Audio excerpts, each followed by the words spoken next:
Excellencies, ladies and gentlemen, it is a pleasure to address you today and to take part in the Manila Times Economic Forum, even if I am joining you virtually to discuss ASEAN partnerships and Philippine leadership.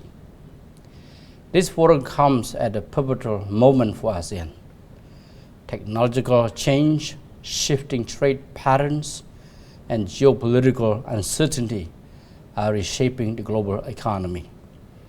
These developments bring both challenges and opportunities to strengthen resilience, boost competitiveness, and pursue growth that is inclusive and sustainable. Today, ASEAN is the world's fifth largest economy, with a combined GDP of $3.9 trillion, total trade of $3.2 trillion, and inward FDI of $170 billion in 2025. Growth is projected at around 4.4% in 2026. These figures highlight ASEAN's central role in one of the world's most dynamic regions and raise an important question. How do we turn the scale and momentum into lasting resilience, shared prosperity, and competitiveness? Excellencies, ladies and gentlemen, the Philippines has assumed the ASEAN chairship under the theme Navigating Our Future Together. This theme reflects what the movements call for: shared responsibility, collective leadership, and stronger partnerships. Under the economic pillar, the Philippines has identified a clear set of priority economic deliverables for 2026, aimed at deepening ASEAN integration and transforming our regional economy to be more innovative, sustainable, and inclusive.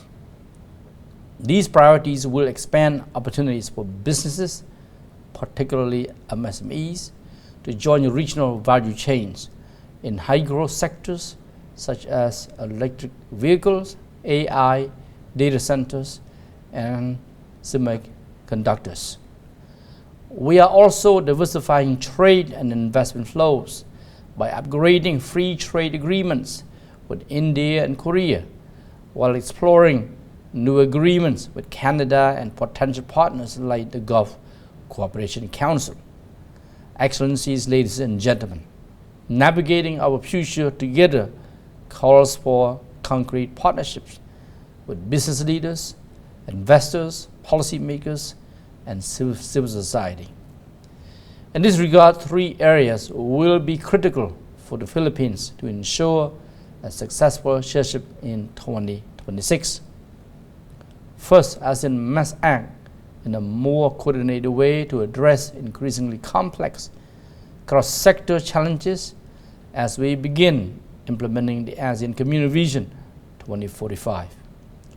Stronger coordination across the three community pillars is essential to ensure coherence, effective implementation, and to avoid fragmentation, particularly in trade and investment integration, decarbonization and sustainability, digital transformation, and supply chain resilience.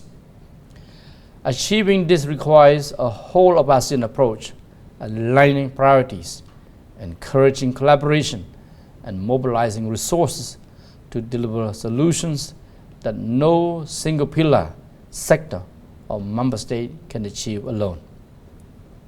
Second, ASEAN's economic cooperation must remain both business and people-centric. This focus is crucial for sustaining inclusive growth and ensuring that integration delivers tangible benefits, creating quality jobs, empowering MSMEs, building resilience, and narrowing development gaps across the region. By keeping enterprises competitive and people at the center of policy making, ASEAN reinforces its relevance, credibility, and unity in a rapidly evolving global economy. Third, the value of ASEAN economic agreements depends on their practical impact.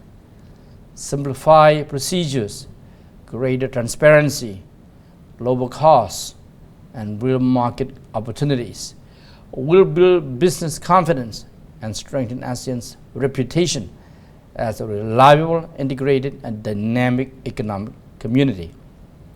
Excellency, ladies and gentlemen, this focus on delivery is especially important as ASEAN's economic weight continues to grow. Today, ASEAN is a major economic force with trade approaching the size of its GDP. This momentum will be further accelerated by the Digital Economy Framework Agreement, which is expected to double the region's digital economy to $1 trillion by 2030. Turning this potential into real gains will depend on how well we implement what we have agreed.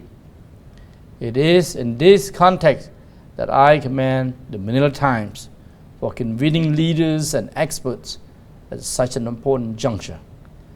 As one of ASEAN's founding members, the Philippines has long championed cooperation and collective progress, and it has consistently contributed value to the region, including during its previous chairmanships. Building on this record, the Philippines continues to work closely with governments, businesses, and civil society to advance shared priorities and deliver meaningful outcomes for ASEAN and its people. Thank you.